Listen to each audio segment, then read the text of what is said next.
Good morning and welcome. This is the beautiful game on the Monday morning after Chelsea have been crowned Club World Cup champions. Are they the best club in the world? Well, that is up to debate. But I know that definitely Mary has her take on that particular topic. Hello, Mary. Good morning. How are you doing?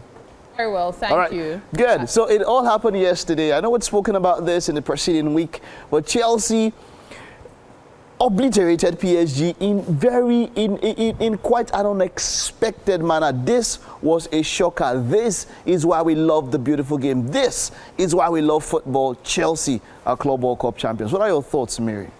To be frank, Chelsea deserved to win. It was a match in which they outclassed PSG. Many people were disappointed by PSG's outing yesterday.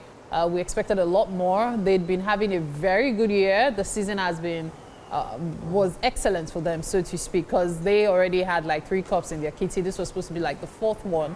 And so many people were looking forward to PSG winning. They've been having a good streak. And let's not forget the fact that no matter how we look at it, they fought tougher teams to get to this final.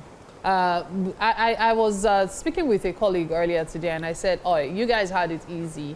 He's a Chelsea fan, because when you look at it, most of Chelsea's opponents in the Club World Cup were South American teams, Brazilian teams, and all. But then PSG fought hard, and then they came to the final, and unfortunately, they did not step up to the mark. I saw Dembele looking stunned, and I'm like, Usman, what were you thinking? Like, you guys could have done a lot better than this. There is no denying the fact that Chelsea deserved to win. From the start of that match yesterday till the very end of the game, they played beautifully. They did. Now, you see, not only pundits, analysts all across the globe, even bookmakers, Chelsea were clear underdogs, and it was reflected in the odds that were given bookmakers released out there. PSG were priced at about 1.6 to 1.7 odds, and Chelsea were priced at over 5 odds, about 5.4 odds. So PSG were clear favorites. And like Mary mentioned, coming up onto this match, they had won 4 trophies already. Champions of Europe, they blazed through. They took down Liverpool, took down Arsenal, took down Aston Villa, took down Man City. And then that extraordinary final against Inter Milan, a 5-0 drubbing. I mean, only a few people expected or thought. And to Chelsea fans out there, a number of people who stood up for their team, who wanted to fight for their team, well, it was a great day, because, I mean, a number of them didn't let my phone rest, messages and calls and all of that. They went against Toyosi. But let's take a look at the lineups here, at what we expected at the player ratings. I'll take a look at the stats a little bit later on. Let's start with what we have here. Something quite interesting here was the lineup, and I'll start with what Enzo Maresca did. Now, look at Enzo Maresca. This was a game changer. Now, why do I say it was a game changer? Of course, Reece James, captain of the team, we know how he can be a good player. But then when I saw the lineup and I saw Malo Gusto and Reece James in the same lineup, I thought that maybe he was going to line up with a 5-man defense. No, he didn't just line up with a 5-man defense. He went with his normal 4 back: Colwill, Chalobah, Gusto, and of course, the quite excellent Cucurella. I'm surprised that he has been that excellent in his previous times. And Reece James was moved into midfield. I made mention right here on this screen, and I said, if Chelsea are going to win, this man has to have a very good game. Moises Caicedo, and he did. He was a linchpin in that particular defense. I didn't expect Chelsea to play like this. Look, let me tell you facts. I didn't expect Chelsea to play like this, but I said that if they were going to win, if they were going to have a chance, a lot will rely on this man, and that was how it turned out. I mean, PSG weren't playing as if there was $2 billion on the table. I mean, we're talking about $2 billion. Oh, no, Mary, not. So the total, it was 1 billion shared across prizes, and then the winner takes 125. You know, it was going to be a 10 million difference. But you see, it was not just about the money, which of course is big. You're looking at a Club World Cup that will give you double of what the winner in La Liga would take. Yes. The only league that will pay you more for winning than the Club World Cup as it is at the moment was the EPL, which will give you about 181 million. That was what Liverpool got, approximately. But this one, to win it, you get approximately between 110 and 120 million. That was quite something. But then, how much can we say? Now, something happened last week while we were also reviewing, going through this game, previewing this game. We mentioned a Chelsea PSG XI. Which Chelsea player will make a PSG XI? And for me, the only player I picked was Enzo Fernandez and probably a Caicedo, depending on the formation the coach would want to play. But my, oh my, we reckoned without the cold man, Cole Palmer, man of the match performance, 2 beautiful goals. What that guy did on that particular day, he shot everyone up. Cole Palmer, great performance from him. First goal, second goal, it was amazing. It was. And then also this guy. See, I think this is going to be the difference maker for Chelsea this season. Now, if they can carry this form into the season, as it were, they are definitely title contenders. Well, I don't want to hear Enzo Maresca give that talk about not being title contenders. That was the grouse I had with Enzo Maresca. I still remember on top. They go on top of the table, and then Liverpool fall back with 1 game in hand. And then they asked Enzo Maresca at the press conference, "Are you title contenders?" Baba went, that was where Chelsea started going down. And then he goes, "No, we're just going match after match." Well, this time, Enzo Maresca, I hope you're wiser. Chelsea, with this team and with the way they played against PSG, they are title contenders.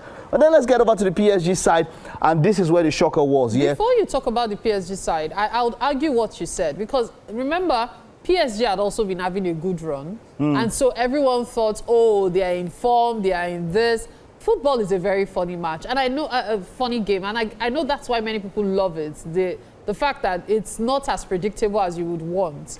So this might not necessarily define the kind of season Chelsea might have. Though, of course, we keep our fingers crossed that they'll do really well. Oh, yeah. I'm not saying they'll win it, but they will contend. Because even when they were not as good as they are now, they were as good as contending. Now, with the addition of this dude here, Joao Pedro, with Cole Palmer coming back into form. And then, do you know that when this happened, Liam Delap came in as a battering ram after Joao Pedro went out, and the guy had 2 or 3 clear-cut chances. It was a battering ram. Nicholas Jackson, sorry, but Chelsea fans don't want you. I'm definitely sure that you're going for a sale and all of that. So, yes, definitely title contenders.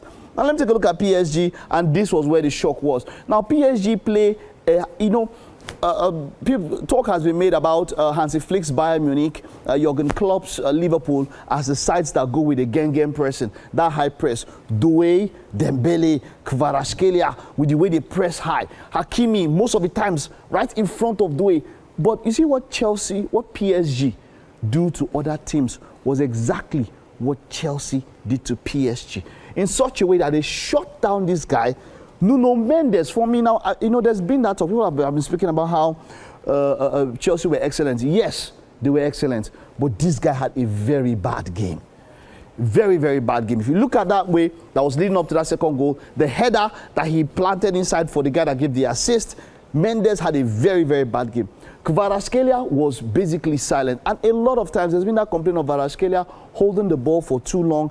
That was what happened, holding the ball for too long. This midfield was shocking. Neves had a red card for pulling Cucurella's hair. It was basically frustration. But Vitinha was kept short, Ruiz was kept short, Marquinhos, Beraldo, Donnarumma, some good saves. Chelsea could have even scored more. It was shocking. But you see, for me, what exactly PSG do to other teams, that was exactly what they did. Malo Gusto, I don't know how this guy came up trumps that day. He neutralized these people. They didn't give them that chance. Everything ended in that first half. They choked them. And then they started going for long balls, which they would normally not do. They couldn't play out from the back. For me, kudos to the way Enzo Maresca set them up. Cucurella and Gusto, the same thing that they do with the stats, which I'm going to get to now in a bit. You understand how they were able to defeat this. Mary, generally, at the end of it, was it a shocker for you? It wasn't a shocker, actually, because my opinion was if these two teams could make it to the final, it's anybody's game. I was looking at it that, okay, Chelsea, would they be able to pull it off? But then, of course, PSG, also young guys. And that's the thing about the two teams, mainly young guys. So they still have their future ahead of them, a lot of prospects and all. So fingers crossed as to what the next season brings. It's going to be a very exciting one considering these two teams. All right, let me rush over and take a look at some of the stats as the game went on. Of course, look at it as possession. Chelsea had less possession, but they did a lot with it. Just 32% of the possession as against 61% for Paris Saint-Germain. In contest, it was 7%, but they did so much more with that particular possession that they have. Now, let me look at something that might interest you here. Final third entries. As much as PSG had 24 from the left channel, from the left inside, 8 from the central channel, 9, at each final third entry, even from the right, they had more than Chelsea. But the point was this: Chelsea, they were more, they were more efficacious when it comes to how they use those entries. And the side channels, look at it, a lot from the left and the right, they use it quite well. But then at the same time, Cole Palmer's goal came from the center, if you remember. So 2 goals from that center, maybe all the goals, these guys did very well. When it comes to receiving offers, PSG also still received more. But like I said, Chelsea got to do more between them. And you know, now, something else about Chelsea, they played in such a way that you would think that maybe there's AI involved. Precision, a lot of work went into their training, obviously.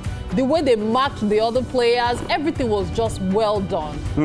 Chelsea deserves the congratulations. Definitely, definitely. There is no doubt. Looking at the other stats here, line breaks, attempted line breaks, completed line breaks, attempted defensive line breaks, and also this one, it was quite almost even at this particular point, but I'll say generally. And then even to distribution, because of those long balls, they were trying to play across Chelsea, as it were. They were unable to do that. That was not the normal way. Kudos to Enzo Maresca and the way they set up. It was quite unexpected, but hey, that is the reason why we love the beautiful game. That's the reason why we love football. Well, Chelsea are saying that they are the best club in the world. That's up for debate. That's up for debate, because there's that talk about, hey, you didn't have a Barcelona, did you have a Liverpool, did you have some other teams, did they come for the Club World Cup? Well, we're not there, but then that debate can still be had. They beat the club that people would say are the best. Does that make them the best? Well, let's know what you think on social media. We'll be back after this particular time. And that's it on the beautiful game. Thank you very much, Miri. We will be right back after this.